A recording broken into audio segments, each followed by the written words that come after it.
കടുത്ത മത്സരത്തിനൊടുവിൽ postal quarters വാർഡിനെ CPM ഭരിക്കും. കടുത്ത മത്സരത്തിനൊടുവിൽ പോസ്റ്റൽ ക്വാർട്ടേഴ്സ് വാർഡിനെ CPM ഭരിക്കും. 20 വർഷങ്ങൾക്ക് ശേഷമാണ് ഈ വാർഡ് CPM പിടിച്ചെടുക്കുന്നത്. തെരഞ്ഞെടുപ്പിൽ മത്സരിച്ച 3 സ്ഥാനാർത്ഥികളും ഒന്നിനൊന്ന് മികച്ചവർ. BJPയുടെ മണ്ഡലം പ്രസിഡന്റ് സുമേഷ് ചീരാത്തൊടിയെയും ആശാപ്രവർത്തകയും മുൻ കൗൺസിലറുമായ ശൈലജയെയും കടത്തിവെട്ടി 147 വോട്ടുകളുടെ ഭൂരിപക്ഷത്തോടെയാണ് സായി കിരൺ ഈ വാർഡ് പിടിച്ചെടുത്തത്. നഗരസഭ ആയതിനു ശേഷം നടന്ന ആദ്യ തെരഞ്ഞെടുപ്പിൽ ഈ വാർഡ് CPMനൊപ്പം നിന്നു. എങ്കിലും 5 വർഷം പൂർത്തീകരിക്കാൻ CPMന് കഴിഞ്ഞില്ല. ഒരു വർഷത്തിന് ശേഷം കോൺഗ്രസ് ഭരണം പിടിച്ചു. അതിനുശേഷം ഒരു തവണ കൂടി വാർഡ് CPMനെ പിന്തുണച്ചു. എങ്കിലും പിന്നീട് വന്ന തെരഞ്ഞെടുപ്പുകളിലെല്ലാം കോൺഗ്രസിന് അനുകൂലമായ നീക്കമായിരുന്നു ഉണ്ടായിരുന്നത്. ആ കുത്തക നീക്കത്തെയാണ് CPMന്റെ മുൻ ബ്രാഞ്ച് സെക്രട്ടറി കൂടിയായ സായി കിരൺ തകർത്തു വിജയിച്ചതിൽ വളരെയധികം സന്തോഷം ഉള്ളതായും ഇനിയുള്ള പ്രവർത്തനങ്ങളിൽ രാഷ്ട്രീയമില്ലെന്നും സായി കിരൺ പറഞ്ഞു. ജൂബിലി റോഡ് ഉൾപ്പെടെയുള്ള വാർഡിലെ വിവിധ റോഡുകളുടെ നവീകരണത്തിനാണ് പ്രാധാന്യം നൽകുക എന്നും സായി കിരൺ വ്യക്തമാക്കി. 20 വർഷത്തിന് ശേഷമുള്ള ഈ വിജയം തിളക്കം മാറുന്നതാണ്. 147 വോട്ടിൻ്റെ ഭൂരിപക്ഷത്തിലാണ് നമുക്ക് ഈ വാർഡിൽ ജയിക്കാൻ കഴിഞ്ഞത്. അതിൽ അഭിമാനവും സന്തോഷമുണ്ട്. ഇനി എന്തായാലും നമ്മളെ ഇലക്ഷനൊക്കെ കഴിഞ്ഞു, തെരഞ്ഞെടുപ്പ് കഴിഞ്ഞു. ഇനി എനിക്ക് മുന്നോട്ടുള്ള പ്രവർത്തനങ്ങളിൽ രാഷ്ട്രീയമില്ല. ഇനി എല്ലാവരുടെയും കൗൺസിലറാണ്.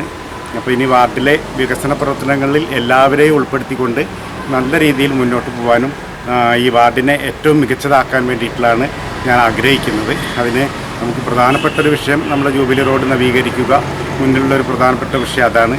അതുപോലെ തന്നെ അതിനേക്കാൾ പ്രാധാന്യമുള്ളതാണ് 25-ാം വാർഡിൻ്റെ കുറേ ഭാഗം ഇങ്ങോട്ട് വന്നിട്ടുണ്ട്. കഴിഞ്ഞ 22-ാം വാർഡായിരുന്നു. അതിൻ്റെ മീറ്റിൻ്റെ ഭാഗത്തുള്ള ആട്ടീരിപ്പടി ഏരിയയിലേക്ക് യാതൊരു വികസനങ്ങളും എത്തിയിട്ടില്ല. ആ ആട്ടീരിപ്പടിയെ നമുക്ക് നമ്മുടെ 19-ാം മൈൽ വിഷ്ണു ക്ഷേത്രം റോഡിലേക്ക് കണക്ട് ചെയ്തുകൊണ്ട് നല്ലൊരു ഗതാഗത സൗകര്യം ഉൾപ്പെടുത്തുക. ആ പ്രദേശത്ത് കുടിവെള്ളം എത്തുന്നില്ല, പൈപ്പ് കണക്ഷൻ എത്തിക്കുക.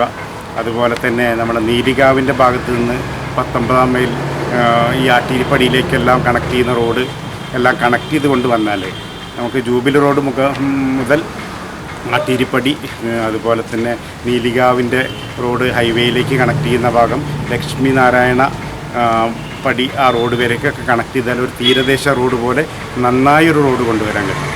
ആ റോഡ് കൂടെ വരികയാണെങ്കിൽ നമ്മുടെ ഈ വാർഡിൻ്റെ മൊത്തത്തിലുള്ള രൂപം തന്നെ മാറും. സമഗ്രമായൊരു വികസനം അതോടുകൂടി ആ പ്രദേശത്തൊക്കെ വരും ചെയ്യും. ആ ഒരു കുഗ്രാമം പോലെ കിടക്കുന്ന ആ 25-ാം വാർഡിൽ നിന്ന് വന്ന ഭാഗം കൂടെ നമുക്ക് നവീകരിച്ചു കൊണ്ടുവരാനുള്ള ശ്രമങ്ങൾ പൂർണ്ണമായി നടത്തും എന്ന് തന്നെയാണിത് പറയുന്നത്. താമരക്കുളം നവീകരിച്ച് അതിന് സമീപത്തായി വിശ്രമ കേന്ദ്രം ഒരുക്കുക, മീറ്റ്ന പാടശേഖര സമിതിയിലെ കൃഷി വിപുലപ്പെടുത്തുക, മത്സ്യകൃഷി, വാർഡിൽ ഒരു അംഗൻവാടി എത്തിക്കുക, വനിതാ വ്യവസായ സംരംഭം ആരംഭിക്കാനുള്ള ശ്രമം തുടങ്ങിയവ കൗൺസിലർ എന്ന നിലയിൽ തന്റെ ഭാഗത്തു നിന്നും ഉണ്ടാവുമെന്നും സായി കിരൺ പറഞ്ഞു. അതുപോലെ തന്നെ നമുക്ക് ചെയ്യേണ്ടത് ഇവിടെ താമരക്കുളം നവീകരിച്ച് അതിൻ്റെ ഭാഗത്ത് നാലുപുറത്തും ഈ വയോജനങ്ങൾക്കെല്ലാം വൈകുന്നേരങ്ങളിൽ ഒരു വിശ്രമ കേന്ദ്രം ഉണ്ടാക്കണം. അങ്ങനെ കുറേ സ്വപ്നങ്ങൾ എൻ്റെ സങ്കല്പത്തിലുണ്ട്. ഞങ്ങളുടെ ആളുകളോടൊക്കെ കൂട്ടായി ആലോചിച്ച് അതൊക്കെ നടപ്പിലാക്കണം എന്നാണ് ആഗ്രഹിക്കുന്നത്.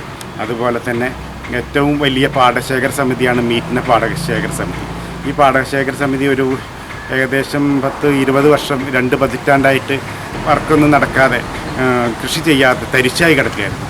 അതൊരു 3 വർഷം മുമ്പെയാണ് KSKTUവിൻ്റെ എല്ലാ നേതൃത്വത്തിൽ ഞങ്ങളെല്ലാവരും ഉൾപ്പെട്ടുകൊണ്ട് വീണ്ടും കൃഷി തുടങ്ങിയത്. അപ്പോൾ അതൊന്നുകൂടെ വിപുലീകരിച്ച് ഈ പ്രദേശത്തെ ആളുകളൊക്കെ ഉൾപ്പെടുത്തി കൂട്ടായി കൃഷി പ്രോത്സാഹിപ്പിക്കുക. അതുപോലെ മത്സ്യം വളർത്തുന്നതിന് സംവിധാനം താമരക്കുളത്തിൽ ഉൾപ്പെടുത്തുക. അങ്ങനെ കുറേ സ്വപ്നങ്ങളും സങ്കല്പങ്ങളൊക്കെ പല പ്രദേശത്തു നിന്ന് ഓരോ വീട്ടിൽ നിന്ന് നമ്മളോട് പറഞ്ഞിട്ടുണ്ട്. അപ്പോൾ അതെല്ലാം നമ്മൾ നടപ്പിലാക്കണം. അതുപോലെ ഈ പ്രദേശത്തുള്ള അംഗനവാടി ഒന്ന് വരുന്നതിന് വേണ്ടിയിട്ടുള്ള ഒരു ശ്രമം നടത്തണം. പിന്നെ അയൽക്കൂട്ടങ്ങളുമായി ബന്ധപ്പെട്ട് ഒരു 10 സ്ത്രീകളെ ഉൾപ്പെടുത്തിക്കൊണ്ട് എന്തെങ്കിലും ചെറിയ വ്യവസായ സംരംഭം തുടങ്ങാനുള്ള പദ്ധതികളൊക്കെ ആലോചിക്കുന്നുണ്ട്.